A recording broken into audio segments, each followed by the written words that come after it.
ವಿಜಯಪುರ ಕೇಂದ್ರ ಬಸ್ ನಿಲ್ದಾಣಕ್ಕೆ ವೀರರಾಣಿ ಕಿತ್ತೂರು ಚೆನ್ನಮ್ಮ ಬಸ್ ನಿಲ್ದಾಣ ಎಂದು ನಾಮಕರಣ ಮಾಡಲು ಸರ್ಕಾರ ಆದೇಶ ಹೊರಡಿಸಿದೆ ಅಂತ ಕೈಗಾರಿಕೆ ಮತ್ತು ಮೂಲ ಸೌಲಭ್ಯ ಅಭಿವೃದ್ಧಿ ಹಾಗೂ ಜಿಲ್ಲಾ ಉಸ್ತುವಾರಿ ಸಚಿವ ಎಂಬಿ ಪಾಟೀಲ್ ಅವರು ತಿಳಿಸಿದ್ದಾರೆ.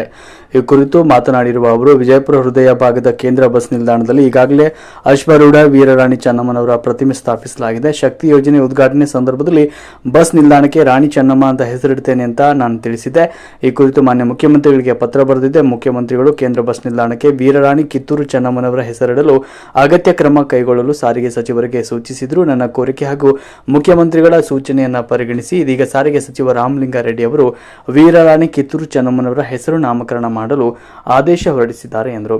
ವಿಜಯಪುರದಲ್ಲಿ ನಡೆಯಲಿರುವ ಸಚಿವ ಸಂಪುಟ ಸಭೆಗೆ ಆಗಮಿಸುವ ಸಂದರ್ಭದಲ್ಲಿ ಮುಖ್ಯಮಂತ್ರಿಗಳು ವಿಜಯಪುರ ಕೇಂದ್ರ ಬಸ್ ನಿಲ್ದಾಣದಲ್ಲಿ ಸ್ಥಾಪಿಸಿರುವ ರಾಣಿ ಚೆನ್ನಮ್ಮನವರ ಬೃಹತ್ ಪ್ರತಿಮೆ ಅನಾವರಣ ಹಾಗೂ ನಾಮಕರಣಗೊಳಿಸುವವರು ಅಂತ ಸಚಿವರು ತಿಳಿಸಿದ್ದಾರೆ.